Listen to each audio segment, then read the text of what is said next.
Good evening, everybody. I hope you are well for tonight. And it is our last, fifth, and final virtual webinar for our 2025 Young People's Continental Congress. So again, my name is Ms. Hollifield, Program Manager for National History Day. The Young People's Continental Congress is an awesome partnership between Carpenters Hall and National History Day and a whole collaboration of philanthropic partners and donors who have provided resources to help educate you, both the teachers and students in this program. So without these philanthropic partnerships and donations, YPCC would not exist. We were also just notified today we have a new donor, the Independence Historical Trust. So as always, we want to make sure to provide a huge thank you to our partners and our donors. So before we transition to Dr. Rowley, I have a few housekeeping reminders. First thing is that there is a Q&A box. So if you have any questions either about the readings or Dr. Rowley's lecture, we can take questions at the end of the webinar. I know there will be some intermittent questions sprinkled in that she has planned. So if something else pops in your head, please make sure you jot it down and don't forget. And as a reminder, we do have our chat disabled on this account because it's in webinar format. So we will take attendance as we always do using the survey at the end of this webinar. So please make sure you stay all the way to the end to access this survey when we give you that QR code or the link to the survey. So right now, I know Google Classroom is telling you that your webinar is late. It is not late. It is totally okay. As long as you complete that survey at the end of the webinar, we will provide you with that QR code or link, and we'll give you the credit for people who complete that survey. Wait, sorry, my bad. Couple more reminders. I apologize. The next thing is that live captioning is enabled. So it will caption our speakers throughout the night. Closed captioning is AI generated. It's not perfect. It's good. If it helps you to understand the webinar, that's great. If you think that it's annoying or if it bothers you or gets in the way, then just go ahead and hit that CC button and that should turn it right off. And if you change your mind, you can hit that button again and it will turn it back on the same way. The slides for this webinar and video for tonight's webinar will be posted in Google Classroom tomorrow. So if you miss anything or want to preview some of the images or access to media that Dr. Rowley presents, that should be available to you in Google Classroom. As a reminder, your Module 5 team assignment that asks you to post your declaration of aspiration for your delegate or team is due this Thursday to Google Classroom in the discussion board assignment. Either the student or the teacher can post it. We just need one of you to post it or submit it. So go ahead, make sure you read through those directions. Please note that you don't have to provide feedback to each other. If you want to, that's great.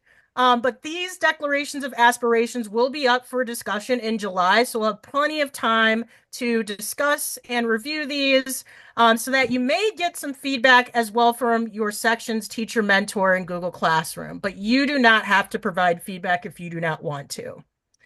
As another reminder, I think all of you except for one team has finished your Choose Your Own Adventure ranking. So congrats. Thank you so much for that. That's due this Friday, May 23rd. Please note that even if you have a specific option as a first or second choice, just know you may not be placed into that first or second choice and may be placed into a different option depending on when you submitted the form and the capacity of the options that are available to you.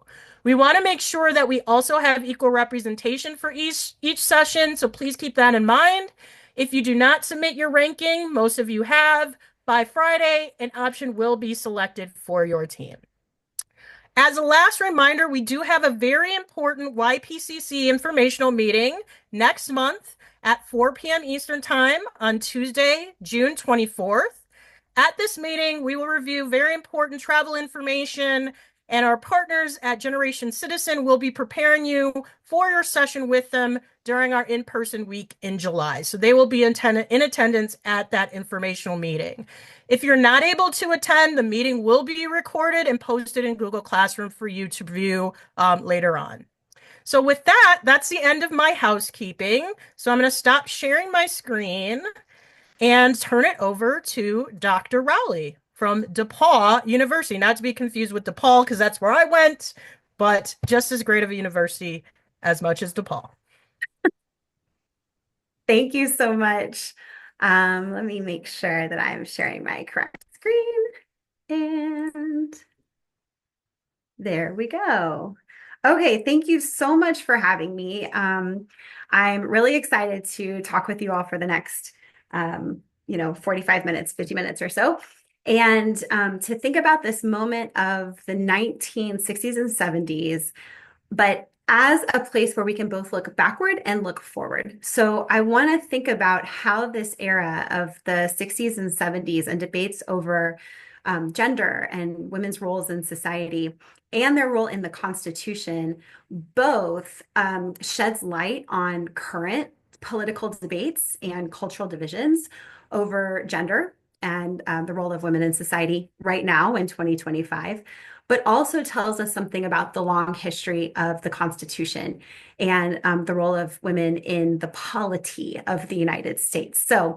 Um, so that's what I'm going to do. And I am going to like go super fast through some of the background for this stuff. So I'm happy to talk more about any of this at the end. And I'm also happy to, get emails and talk more about any of this at any time. So I'm just letting you know now that I have a very ambitious presentation prepared and we'll see how much we get through.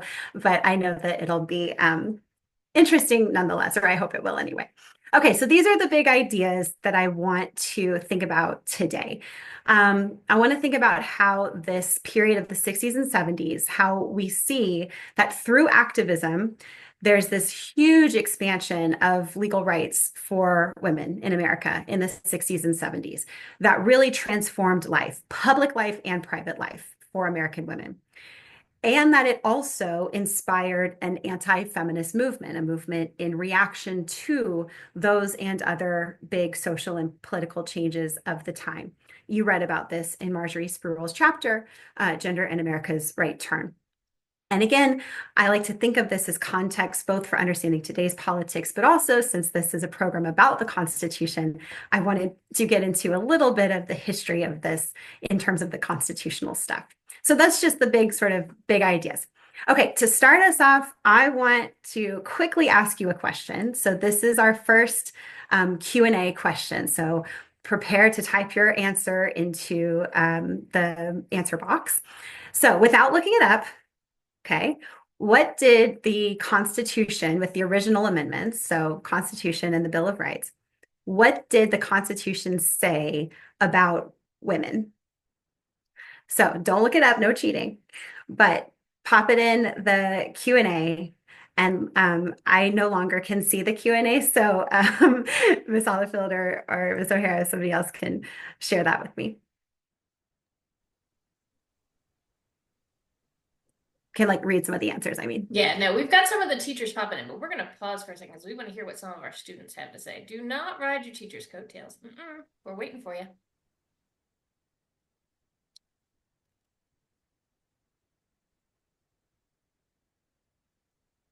All right, there are 23 of you on this webinar, and we have 2 responses. Let's go. Okay, people, come on. What did the Constitution say about women at the beginning? All right, now we've got a couple more answers in. We've got nothing specific, little to nothing with a question mark. Technically nothing. It didn't say Oh anything my about women, gosh, only the men. brilliant.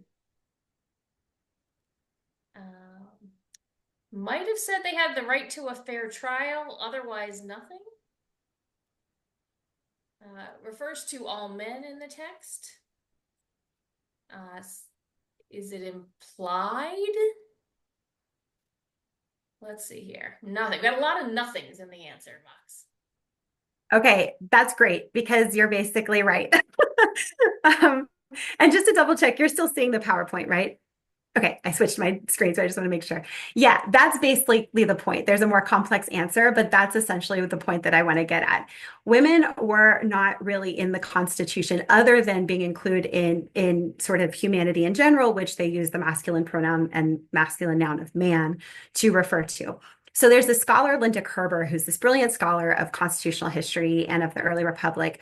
And she talks about how the founding fathers kind of implicitly excluded women from participation in the government because they shared assumptions about women's inferiority. And they shared those assumptions so deeply that they didn't even really need to debate it. It was just sort of understood at the time among this group of people who were writing these founding documents and creating the new republic. And this assumption of women's inferiority and their exclusion, therefore, from the new government was based on the idea of dependency. And this is a really key idea that we're going to get back to in the later period. I know we're here at the late 18th and early 19th century, but this idea is going to come back in the late 20th century too. So the idea here is that a republic, self-government required independence. You had to have independent voters who could maintain the strength of a democratic system, of a Republican form of government.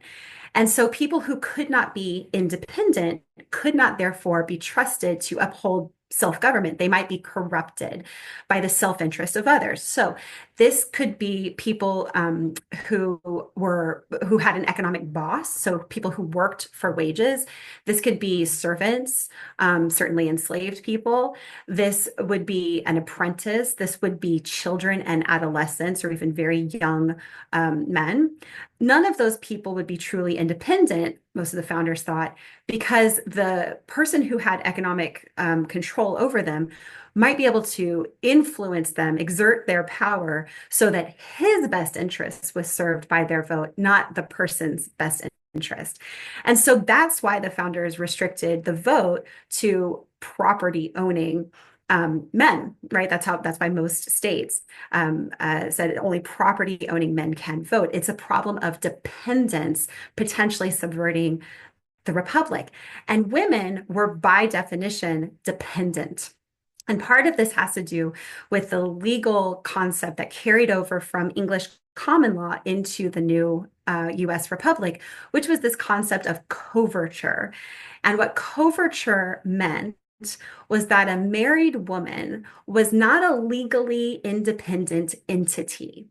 In the law, a married woman was covered under the legal identity of her husband. So when married women couldn't own their own property. Married women couldn't earn their own wages. Married women didn't have custody rights. Oh, whoops, sorry. Mouse is on the wrong side. Married women didn't have custody over their own children if they were married. So if married women didn't have any legal independence, then of course they couldn't have any political independence. So again, this idea of dependency in this patriarchal assumption that male heads of households would be the ones who are economically supporting the household and politically representing the household. This is what really justified both women's exclusion from the government, but also men who didn't own property from having the formal voice of the vote.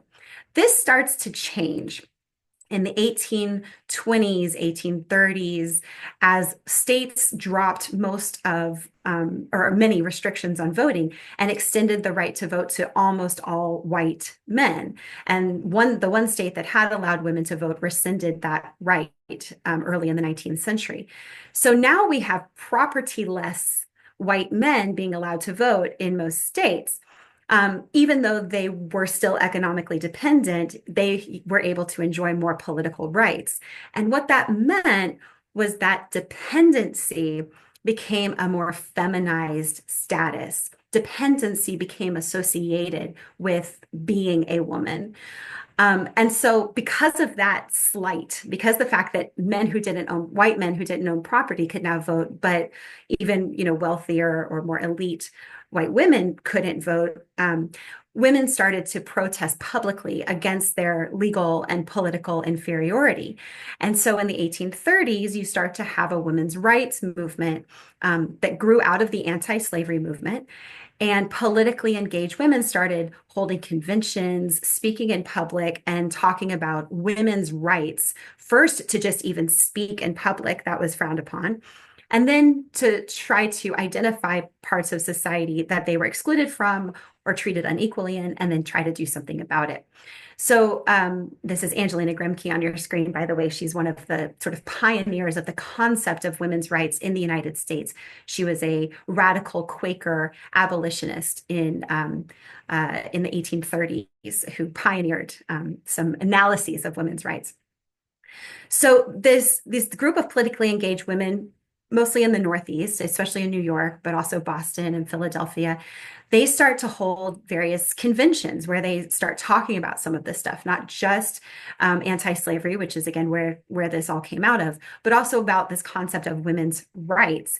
And maybe you have heard about the Seneca Falls Convention. That's probably the most famous of these women's conventions that get held in the 1840s and 1850s.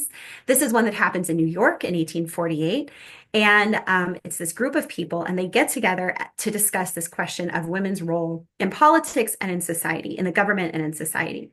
And they produce a document called the Declaration of Sentiments. And I know it's very small on your screen, but if you can read the first little bits of this, it's going to sound very familiar to you. So the top of the second paragraph says, "We hold these truths to be self-evident, that all men and women are created equal, that they are endowed by their creator with certain inalienable rights, that among these are life, liberty, and the pursuit of happiness." You see where they're going with this, right? So they're clearly using that revolutionary language, using the language of the Declaration of Independence to stake a claim to the same sort of natural rights philosophy and self-government philosophy that set up the government in the first place, but with that important addition: all men and women are created equal. So they're pointing out the fact that women had, again, been implicitly excluded from the government and from the sort of very concept of democracy by virtue of having been assumed to be dependent. And so this document, the Declaration of Sentiments, it's very famous. And what most people usually remember it for is that it called for the vote for women. It called for women's suffrage, for the right to vote. And that's true, and that was radical, and that was a big deal.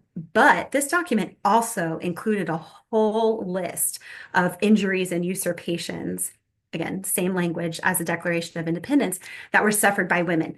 Again, inability to participate in religious life, educational programs, political life, property ownership, custody rights. They even processed the fact that married women had no right to their own bodies.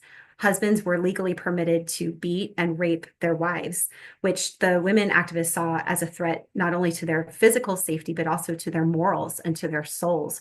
So this is a very wide-ranging and a very radical, actually, document in 1848. And I just want to point that out, that even in the 1840s, we see these big, broad analyses of power and fighting back against that notion of dependency and advocating for women's inclusion in the Republic. Okay. After the Civil War, there is, of course, a revolution in politics and in citizenship rights. And one of the most important things that comes out of that time is the 14th Amendment. This is so key for understanding feminism in the 60s and 70s. And it comes from this 1868 moment, where in the 14th Amendment, as you know, Congress expanded citizenship rights, creating birthright citizenship, and included the Equal Protection Clause, right? Trying to make it so that formerly enslaved African Americans were citizens and had equal rights to be protected by the law, right? That's the intended audience. But what we'll see happen is that in the 20th century, the 14th Amendment will be applied much more broadly than that. So let me advance one slide and show you the text. And I know this is very small, so it's totally okay if you can't see it, but I wanted to give you the full text of the amendment just as a reminder. So highlighted in there in yellow on the very top of it, you can see section 1 contains that equal protection clause. So it talks about due process. It says, no state shall make or enforce any law which shall abridge the privileges or immunities of citizens of the United States, nor shall any state deprive any person of life, liberty, or property without due process of law, nor deny to any person within its jurisdiction the equal protection of the laws. I'm putting this on the screen right there because that equal protection clause, that is the key to civil rights progress in the 19th and 20th century and 21st century as well. That equal protection clause is going to be absolutely essential to eventually expanding the rights of a whole host of people who, before this did not have a lot of rights in the United States. But I also want to point out to you the other part on Section 2 that is highlighted. And what you're seeing right there is the addition of the word male into the Constitution for the first time. And what was happening is that because women were advocating for rights and for the right to vote, Congress, for the first time, felt it was necessary to specify that this amendment was not intended to enfranchise women, that it was not intended to give women more political rights than they already had. But women activists saw that this had potential. And so some of them actually used the 14th Amendment to claim all the rights of citizenship that other citizens, male, had. And so there's this group of women's activists in the 1870s that actually voted, like Susan B. Anthony in New York in 1872, or tried to vote, like Virginia Minor in Missouri in 1872, who went to register to vote, but the registrar wouldn't let her. And so she sued. And they brought this all the way to the Supreme Court. And they argued that as citizens, they could claim all of the privileges and immunities of citizens, as it states in the 14th Amendment. But this argument was rejected by the courts. And that was rejected in a case called Minor v. Happersett in 1875, named after Virginia Minor, who brought this case. So after this landmark case in 1875, it's clear that voting rights, political rights, are not going to come from interpreting existing laws, that activists would have to push for new laws, either at the state level or the federal constitutional amendment level. And that's why you get the birth of the modern women's suffrage movement in the 1870s, 1880s. It's because they realize, the 14th Amendment is not going to be interpreted this way by the courts, so we're going to have to try something else. Of course, they eventually get the 19th Amendment ratified in 1920, which says that states can't use sex as a disqualifier for voting rights.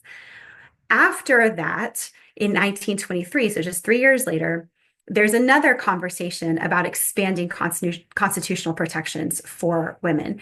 And this comes with the Equal Rights Amendment, which is something that Alice Paul, a radical women's activist and suffragist, who you can see on the screen on the bottom there, she wrote this, and she was thinking, well, there's still so many laws that discriminate against women. Political equality isn't just all about voting. So what can we do about the rest of the laws that discriminate? And so she and her fellow activists wrote the text of a new proposed constitutional amendment.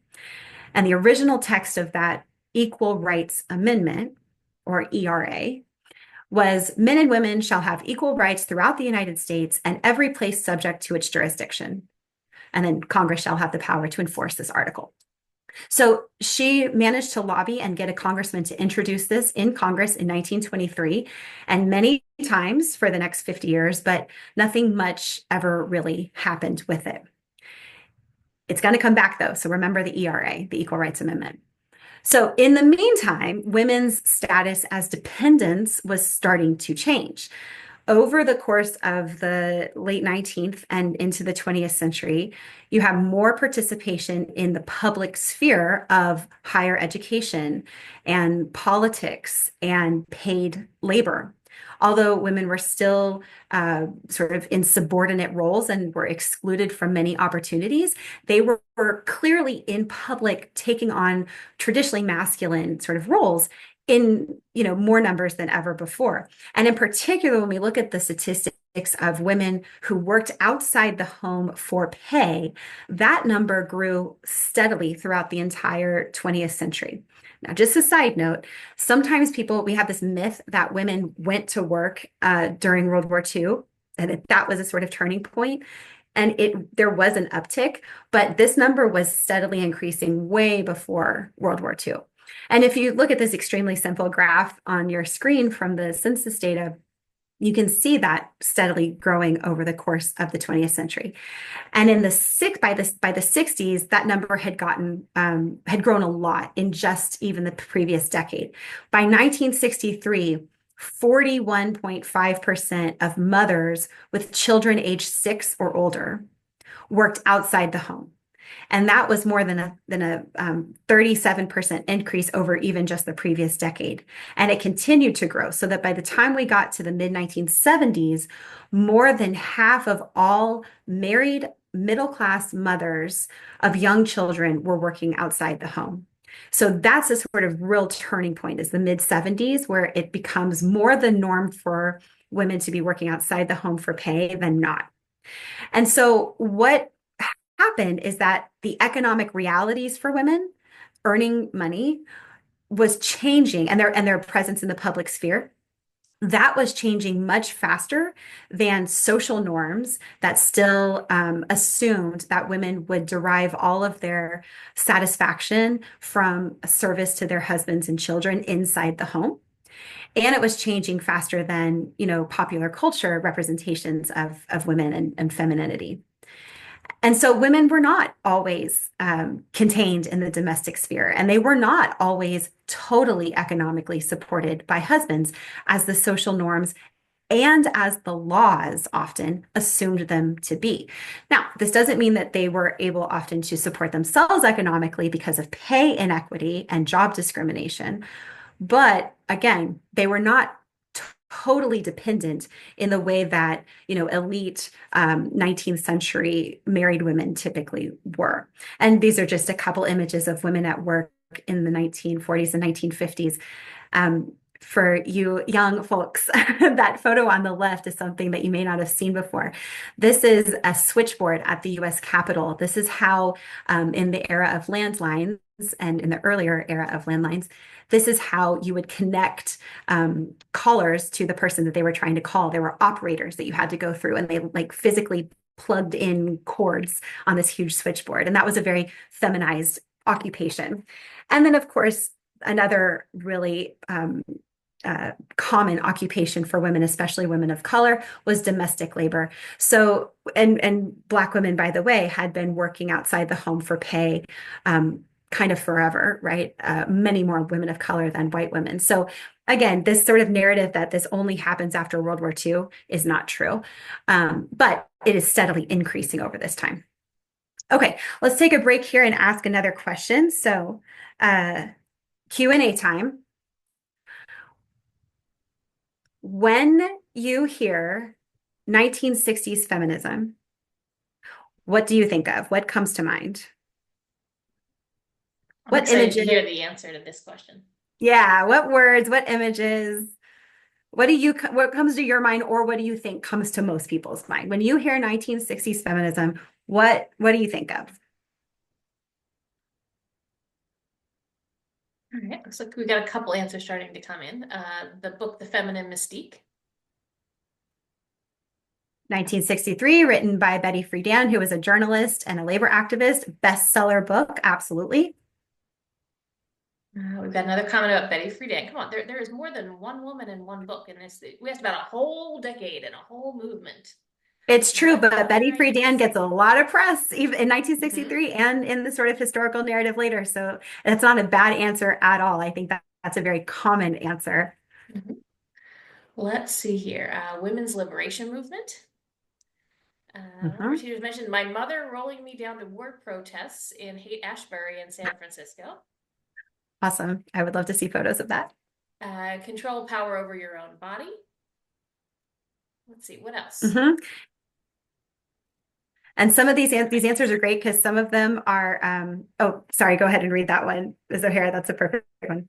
Here we go. Marge Simpson's depiction of angry women burning their bras in protest, Gloria Steinem. Progress in the feminist movement, more awareness of it or problems.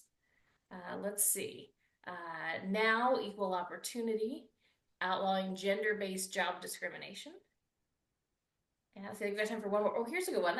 Influence of the feminist movement in feminism and civil rights movement and breaking from traditional roles of the 1950s. But And then also there's another vote. domestic, oh, sorry.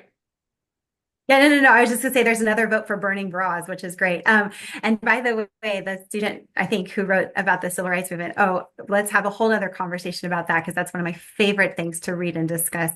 So I love some of these, right? I think they're very common, not just Betty Friedan, but the burning of the bras, the women's liberation movement, the anti-war protests. A lot of it, the angry woman, I think often what people have in their mind most clearly is stuff that is a little bit more radical, that's more countercultural. Um, and that's certainly there. That's certainly important. That's certainly part of it. But it's not the whole story. There's also a lot of this is coming out of existing civil rights activism, existing labor activism. It's also coming from professional women who are the small number of women who are in the legal profession or academic professions. So thank you for those answers, y'all. And make sure I didn't miss anyone. Yeah, equality in all areas of their lives. Absolutely. So this sort of wide-ranging radical critique. Absolutely. And again, I could spend all day talking about just that, but I want to focus on a different little slice of it, which is it's women who don't look like that, who aren't burning bras, who in fact are often wearing skirt suits and pearls and had, coiffed hair and looked very kind of proper in a 1950s and 1960s way.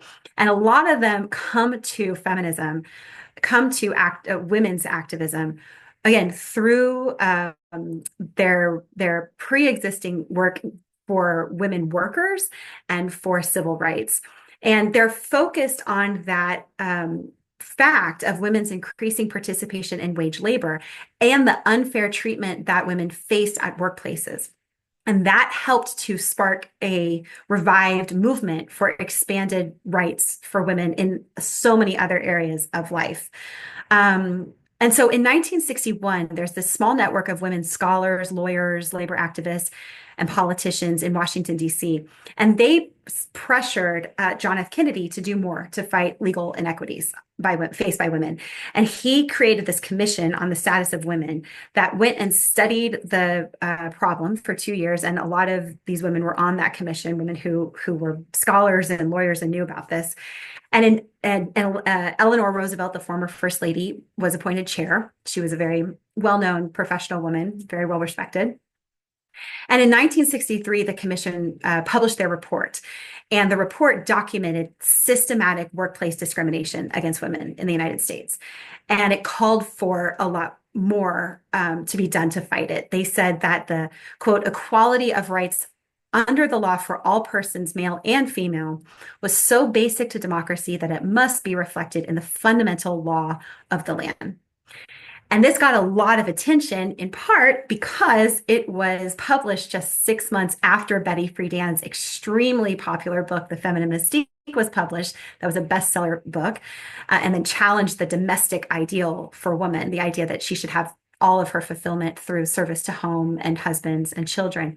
And so you have all of this attention to both the commission's report and to the Feminine Mystique that really made clear that a broader sentiment was growing for a change in the status of women.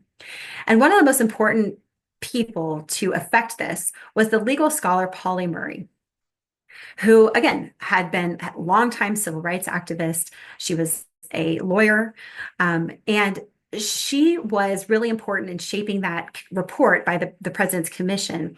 And she was important in shaping women's legal rights for decades after that.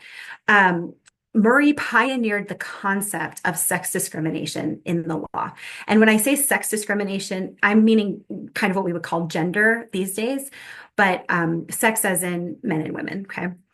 And so Murray, this is an idea, this idea that of course women face discrimination, of course it's unequal and unconstitutional, and the law should not discriminate based on sex or gender. We might take that for granted now, but this is an idea that had to be articulated. It was not the law of the land. It was not the common understanding of constitutional scholars. So Murray is the one in the 1960s that is putting forth this theory.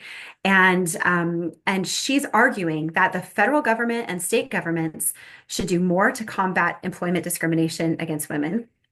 And she encouraged women to bring lawsuits to pressure the government to do so, arguing that the Fifth Amendment guarantee of due process and the 14th Amendment guarantee of equal protection were protected women against discrimination. She was saying that sex discrimination is unconstitutional already under these two amendments. We just have to convince the courts that this is the case. And they were helped in doing so, and this idea helped to make happen the Civil Rights Act of 1964, this landmark piece of legislation, which you've probably learned about, of course, that outlawed racial discrimination in public accommodations and all sorts of other parts of life. For our purposes, I'm interested in Title VII of the 1964 Civil Rights Act, which outlawed discrimination in hiring or employment based on race, color, religion, national origin, or sex.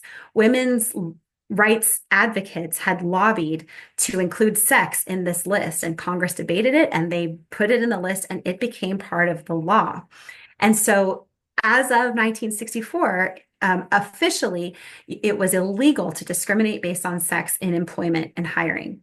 And the law set up a new agency, the Equal Employment Opportunity Commission, the EEOC, to enforce this law.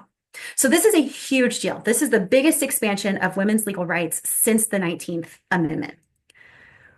But the EEOC, the commission that was charged with enforcing it, didn't actually enforce the prohibition on sex discrimination, even though a third of the complaints that were filed in the first year were from women alleging that they were facing sex discrimination in their places of work.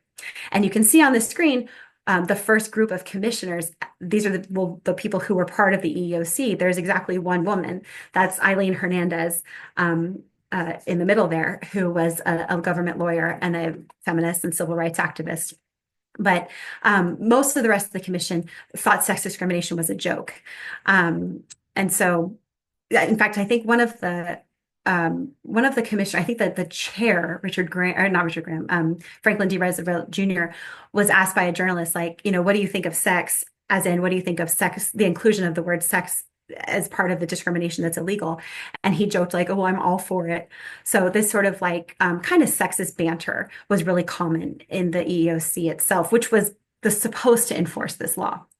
And so in response to this, activists decided to form an organization to pressure the government from the outside. And this is how we get the National Organization for Women. And you can see some of the people who were there at that initial founding meeting in Washington, D.C. in October of 1966. 30 founding members came together to talk about the problem, to form a new organization, and to draft a statement of purpose. And some of those members are famous, and some of them may be less famous, but I think they all deserve to be known. One of them is Betty Friedan, our gal, feminist author, journalist, labor activist. But we also have Eileen Hernandez, who again was a government lawyer, EEOC commissioner, Sonia Pressman Fuentes, who is also a lawyer and EEOC commissioner. And so these are some of the people, along with Polly Murray, who formed this organization and wrote that statement of purpose that I asked you to read for today. So let's take a minute and think about that statement of purpose. In the Q&A box, I would like you to take a look at that primary source, at the statement of purpose. And hopefully, in my perfect world, you printed it out, you highlighted it, you wrote on it, oh, you annotated it so beautifully. But even if it's just on your screen, I totally understand. What I'd like you to do is pull out a word or a phrase from the now statement of purpose that illustrates its perspective on women's rights. What's a word or a phrase that really stuck out to you if you were trying to say, like, this sort of, boils down what this primary source is saying? So I'm really interested to see what you pull out, because as you saw, this is a very wide-ranging and rich document from 1966. So when you've got that, go ahead and pop that in the little answer box. We'll give everybody a minute to get that word in. It's okay. I say as teachers, we're not scared of wait time. It's totally okay. Sometimes it takes us a minute to come up with the answer. Yeah, if we were in my classroom, we'd be standing up and walking to the chalkboard and writing this on the board with chalk. But we're going to do the digital chalkboard here. The Q&A box is what we got.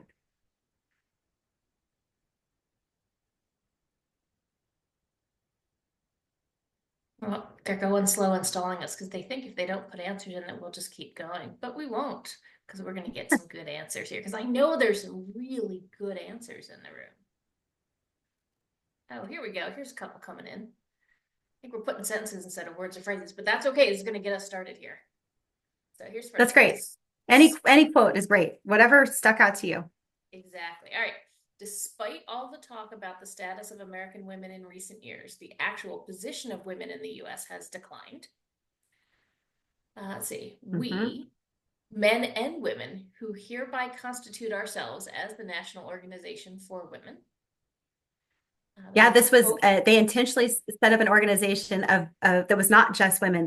It's the National Organization for Women, not the National Organization of Women, and they did that intentionally. The words hope and progress connected with one of our participants. Let's see, addressing conditions that prevent women from enjoying the equality of opportunity and freedom of choice, which is their right as individual Americans and as human beings. Yeah, and you can really see the language of human rights, which was a buzz in the post-war era because of the creation of the UN and the International Charter of Human Rights. And again, the influence that a lot of these activists had from the civil rights movement absolutely coming through in that focus on human beings and yeah, equality of opportunity. There's a bunch coming in now. Now we're kicking in.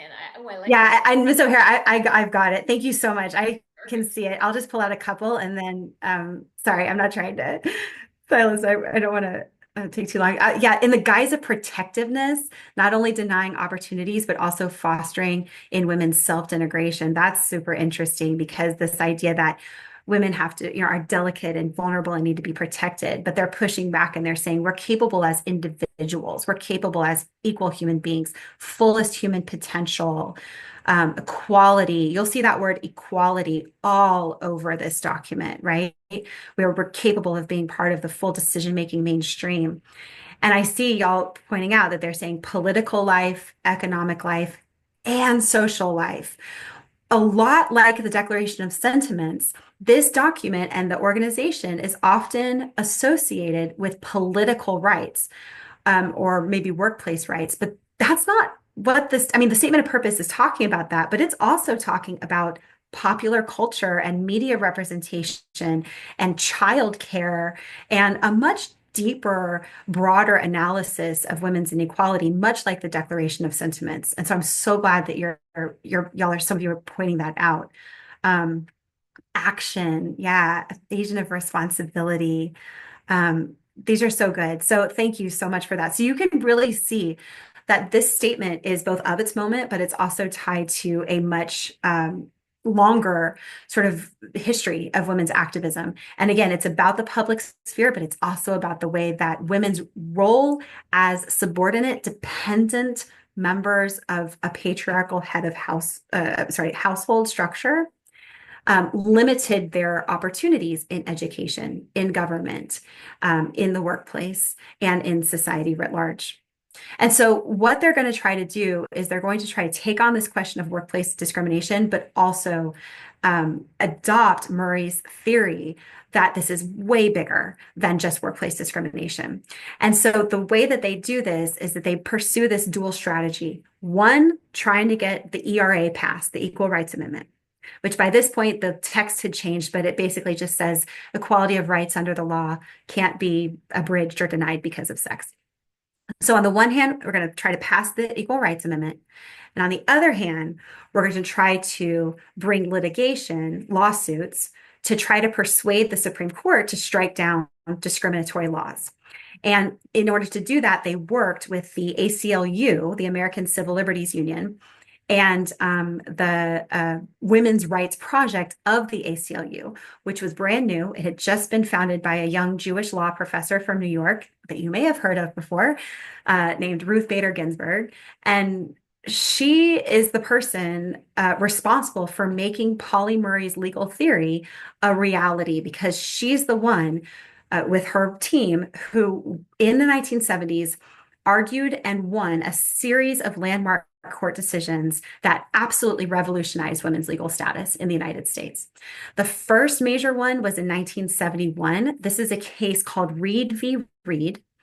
And if you haven't heard of it, this is the time for you to put this in your pantheon of other really important ones like Brown v. Board of Education, Loving v. Virginia, Obergefell v. Hodges.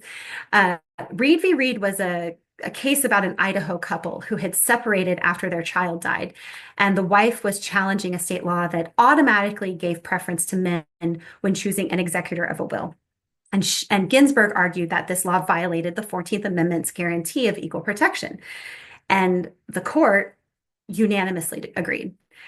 And this was a huge deal. This absolutely set the precedent, because before this, the court had never bought that argument. They had never said that the 14th Amendment prevents discrimination based on sex. So once she gets the court to set that precedent, it's a matter of expanding it to other kinds of laws and administrative processes across the government.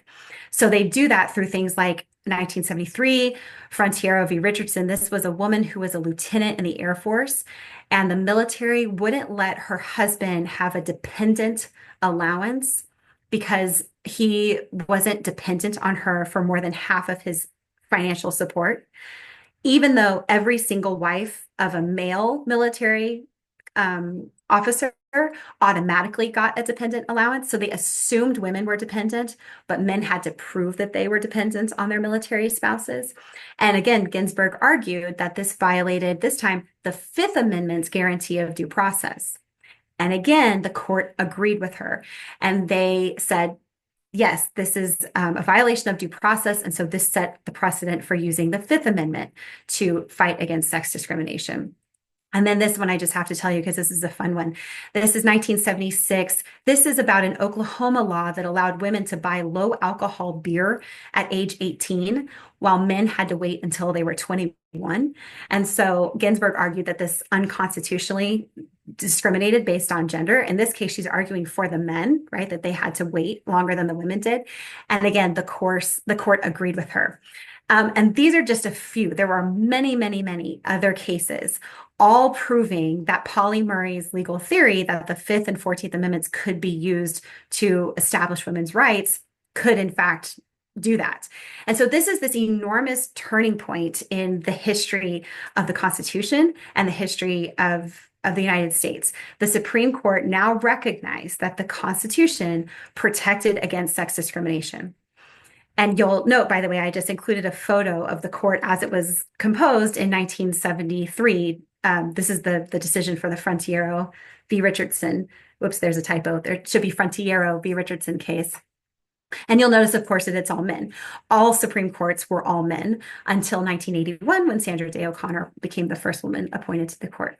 So this is a huge turning point. The Constitution now protects against sex discrimination, but they also said that we won't subject laws discriminating based on sex to as much scrutiny as we do the laws that discriminate based on race. So they said, yes, sex discrimination is unconstitutional, but they refuse to treat it the same as racial discrimination. And that is still the case 50 years later, that the court applies a different level of scrutiny to it. Meanwhile, all this other stuff is happening. I know I just threw a ton of things at you on the screen. We're not going to talk about all of these, but I just want to point out to you that these court decisions are happening in the context of a lot of progress by Congress to pass laws to eradicate discrimination, and a lot of lawsuits brought by other lawyers and activists that together created significant legal change in the late 60s and 70s. This is things like affirmative action programs for women employees. This is including pregnancy discrimination as being impermissible sex discrimination for working. It used to be perfectly legal to fire someone because they were pregnant or because they might be pregnant, which is to say, theoretically, all women. That became illegal in 1978, at least on paper. Um, uh, so much stuff. Title IX made it illegal to discriminate in educational programs that were funded by the federal government. That's what ended quotas for educational programs, which were very common before the early 1970s. And Congress in 1972 actually passed the Equal Rights Amendment and sent it to the states for ratification. Now, as we know, the Equal Rights Amendment was never ratified because an anti-feminist movement rose up to fight the Equal Rights Amendment, but Congress did pass that in 1972. And at the same time, there's also this huge, diffuse, very diverse women's movement that was fighting social and cultural limitations on a variety of different fronts, including some of the stuff that y'all were talking about earlier: reproductive rights, welfare rights, fighting against domestic violence, fighting against sexual objectification of women in the media, all sorts of different things. So that is also all happening at the same time. And one of the biggest issues of the 1970s was also this issue of displaced homemakers. So before the 1970s, in order to get a divorce, you couldn't just get divorced because you didn't want to be married anymore. You had to have a good reason that a judge signed off on, and one of you had to be to blame. That changed in the 1970s. They called no fault divorce laws started getting passed in states. And because of that, the divorce rate absolutely spiked. And what happened was that there were all these women who had spent years or decades as homemakers, who hadn't gone to college, who didn't have educational degrees, who didn't have a long record of employment, who now find themselves without a breadwinner husband and no economic support, and pretty much no way to get it, because if they could get a job, they were very, very low paying ones. And so this contributed to a lot of women who had been middle class women falling into poverty. And so they were called displaced homemakers at the time. And this was a huge feminist issue that I think we don't really associate with feminism in the 60s and 70s, but it was a big issue in the 70s. And feminists argued for things like job training and expansion of benefits for divorced women. And some even argued that housework should be paid wages to recognize that it had value in society. Okay, so quickly sort of touch on the anti-feminist movement. This issue of displaced homemakers was one of the reasons that the anti-feminist movement had so much success in the early 1970s. You have folks like Phyllis Schlafly and Lottie Beth Hobbs, who were major forces of the anti-feminist movement, who also saw the problem of displaced homemakers, but they argued that the solution is not for, anti-discrimination laws in workplaces, and it's not for more access to higher education, and it's not for reproductive control, and it's not an equal rights amendment. Instead, they said the Equal Rights Amendment is hurting women because it's making it harder. It's demanding the women compete with men as equals in the workplace, as opposed to enabling them to remain homemakers that have a male breadwinner support. Now, of course, not all women could ever count on a male breadwinner support. Those were only middle class and upper class women. But the anti-feminists and the feminists are both responding to these economic changes of more women working for pay and of overall economic decline in the 1970s. But Schlafly rejected the concept of sex discrimination, even as she had a very public role. She was benefiting from the expansion of women's roles in public life. But I love this quote right here. This is from a speech she gave in 1973. She argued that because women were the ones to bear the babies, our laws and customs that make it the financial obligation of the husband to provide the support. It is his obligation and his sole obligation. And that's what we'll lose if the Equal Right Amendment is passed. So a lot of stay-at-home mothers, especially those who were centered in church communities and who were sort of precariously middle class, who had just become middle class, they agreed with her. So what I think is so fascinating here, you guys, is that she's basically arguing for a return to dependency, right? Feminists had argued for independence and laws that helped to enable that. Schlafly and the anti-feminists are arguing for a return to dependency as a method of both economic and security for women in rapidly changing times. And so they're both responding to these economic changes and the vulnerability of women who can no longer count on this breadwinner support, but they have very different interpretations of what the solution is, and therefore interpret the Constitution very differently as well. Now, we're not going to talk about this because we're at the end, but I just want to point out, you read the chapter, that this all comes to a head at the 1977 National Women's Conference, where you have the feminists mobilizing, you have the anti-feminists mobilizing, and it's both the sort of culmination of let's get past that, of organized feminism in the 70s, but also this turning point where the national politics is going to get much more polarized, much more partisan on these issues of gender and family in ways that very much explain how we ended up at our own political moment now, with some of the debates about, children's education and women's roles and reproductive rights and even gay marriage and sort of cultural depictions of gender and sexuality. All of that, really, you can see the roots there in 1977. So, okay, then again, we see this major expansion of legal rights in the 60s and 70s, but also this mobilization of the anti-feminist movement. And those struggles were really at their core about women's independence or dependence, which, as we saw, had been the central issue for women's constitutional rights since the very beginning. And even today, we're still seeing polarization around gender and sexuality and continued battles over the 14th Amendment.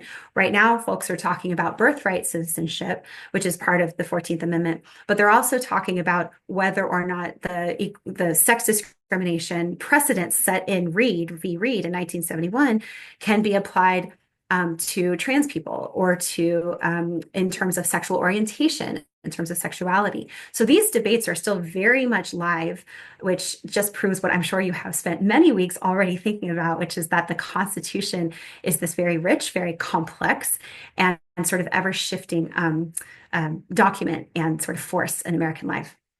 Okay, so just in case you're interested in learning a little bit more, there's some sources. But I'm very happy now to take any questions that you'll have in the Q&A and to talk more about anything you might be interested in talking about.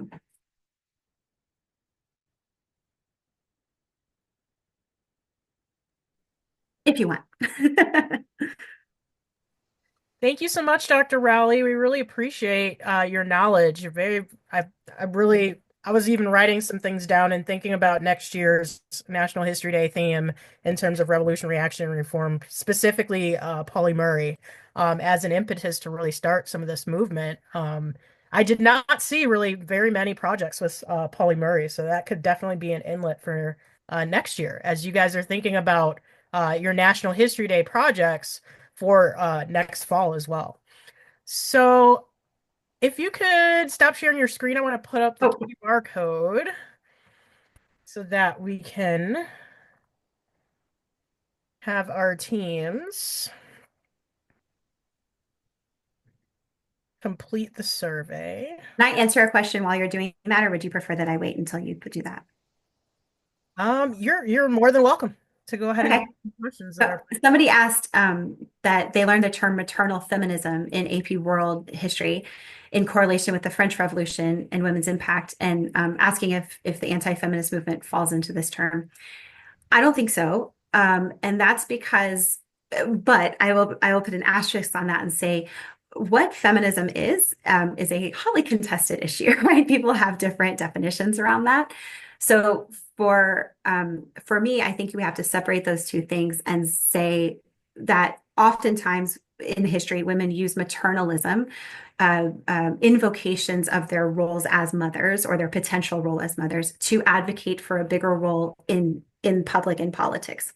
And that can be done by women who are advocating feminism, and that can be done by women who are not advocating feminism, who want to roll back feminism and want to return to a more subordinate and dependent role, like people like Phyllis Schlafly and Lottie Beth Hobbs did.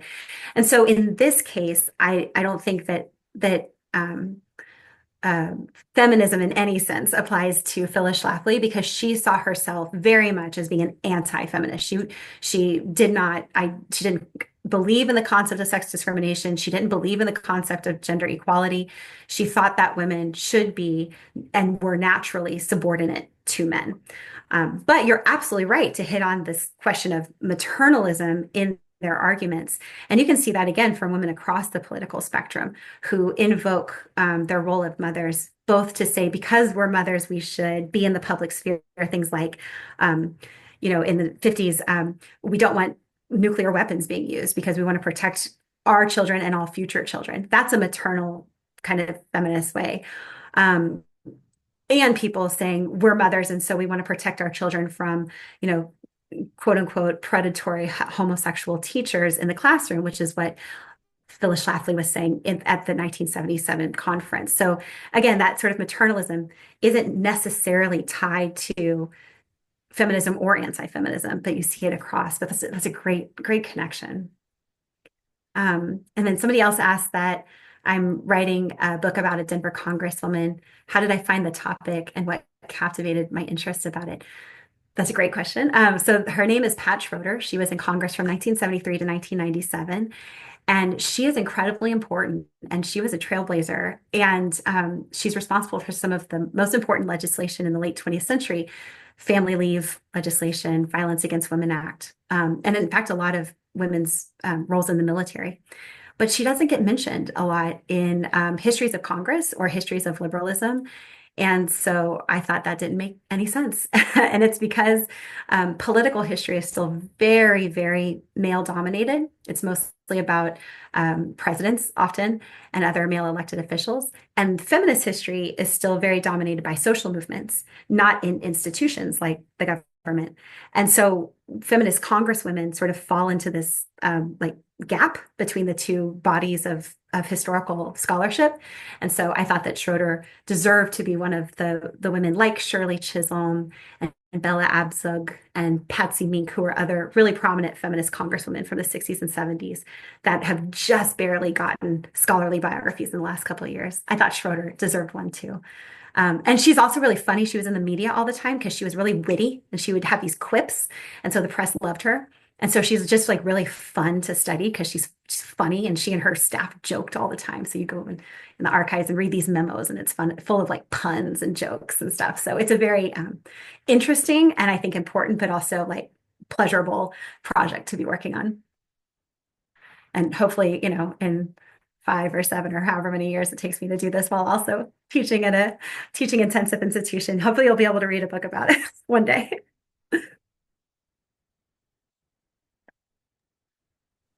If anybody else has a question, go ahead and put it into that Q&A box, so we'll make sure we get it answered.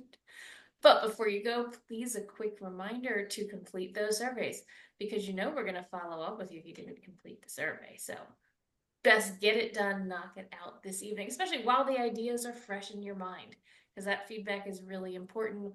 We share it with our team, we share it with the professors who join us, because it gives us good ideas and it gives us some fuel for finalizing up the details for the summer.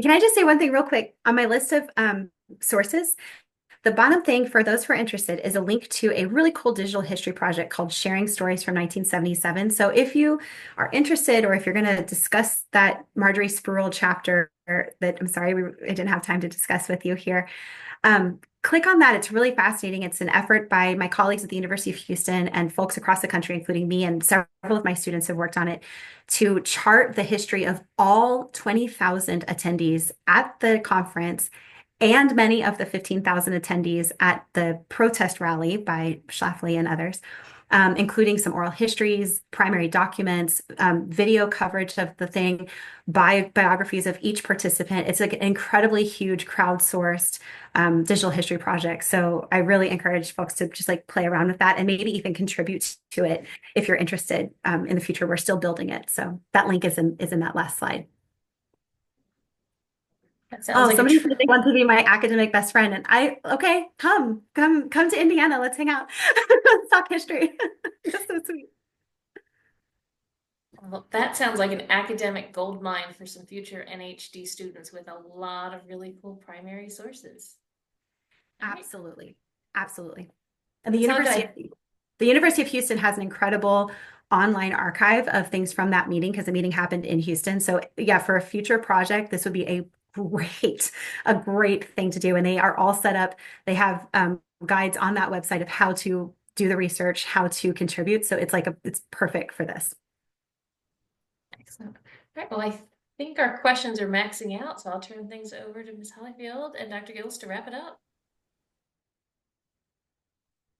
All right. So, again, if you haven't completed the feedback survey, please make sure you either scan the QR code or type in the link and complete that feedback survey. Again, like Ms. O'Hara said, we do share those responses with all of our leadership team.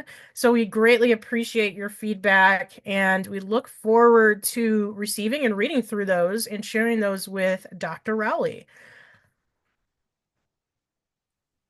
I think I'm going to go ahead and stop sharing.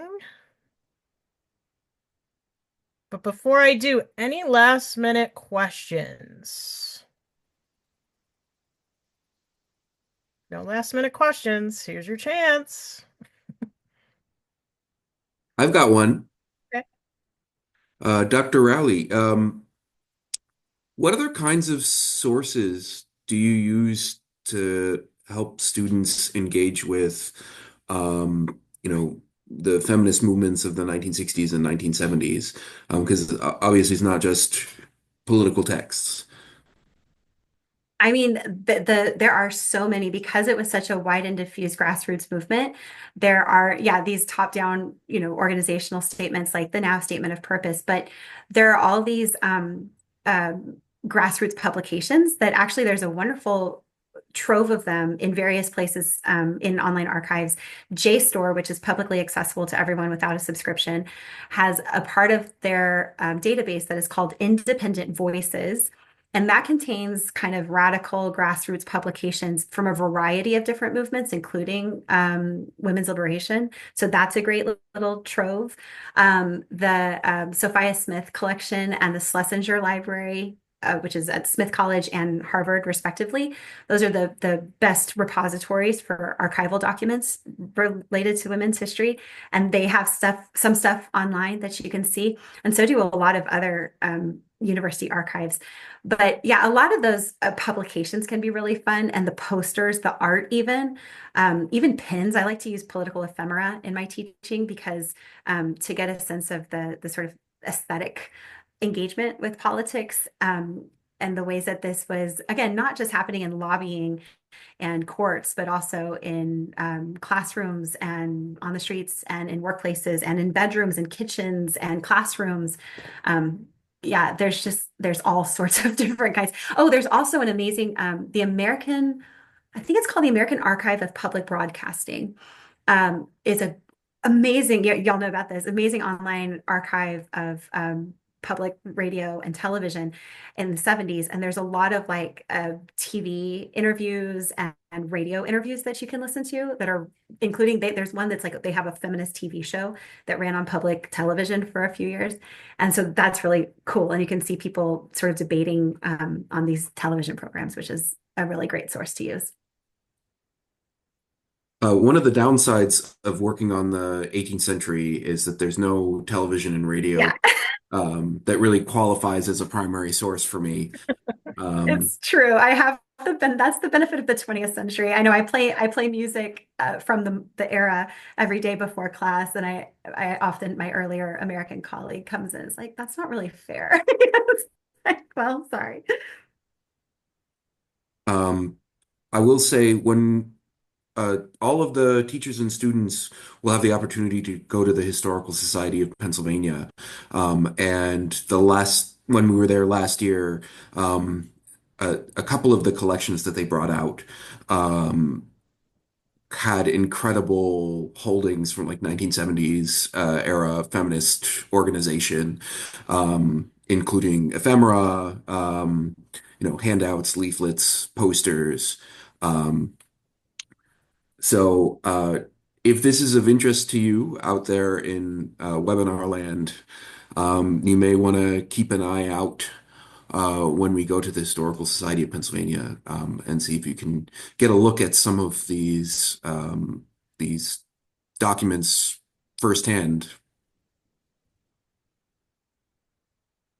All right. There's one more question for you, Dr. Raleigh. Oh, sorry, I didn't see that. It says, if someone asked you who comes to mind when you think of the women's movement in the 60s and 70s, who would you say? Oh my gosh. I mean, there's so many, but I'm sorry because I already talked about Polly Murray. But Polly Murray, I think, for me as someone who studies politics and sort of legal, the legal history of this, is just such a fascinating figure. Polly Murray was also one of the first female ordained priests in the Episcopal Church in the 1970s. Um, they were also gender nonconforming, and fascinating sort of personal life and narrative. Polly Murray also was a civil rights activist, stemming all the way back to her time in the 1930s and 40s as an undergraduate student. Was leading sit-ins for African American rights in the early 1940s. She was also like really close friends with Eleanor Roosevelt because she met her at this camp during the New Deal, and then they struck up a correspondence, and she just like just told Eleanor Roosevelt what was up. And Eleanor Roosevelt respected her intellectually, and they had this lifelong friendship, to the point that Franklin Roosevelt even tried to advocate for her to get into Harvard Law in the 1940s, but Harvard did not admit women. And so it didn't work. But even the sitting president of the United States, can you imagine having a letter of recommendation from the sitting president of the United States? I mean, it's incredible. So I think Polly Murray is like endlessly fascinating and is kind of an enigma, even now, with as much, she's had a few biographies about her, but I think Polly Murray deserves to be much more widely known, because really Murray expanded the Constitution in this absolutely fundamental way that has just like completely transformed life for many, many Americans, me included. Yeah. But there's so many others too. I mean, I can't.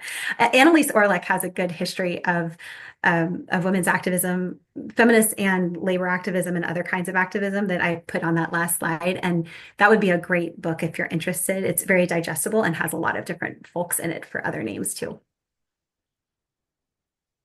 Awesome. Thank you so much again, Dr. Rowley, for sharing your expertise, particularly on women and feminist history, and the second modern feminist movement. So with that, I'm going to stop sharing my screen. And as another reminder, we do have our YPCC informational meeting at 4 p.m. Eastern Time, 1 p.m. Pacific Time on Tuesday, June 24th.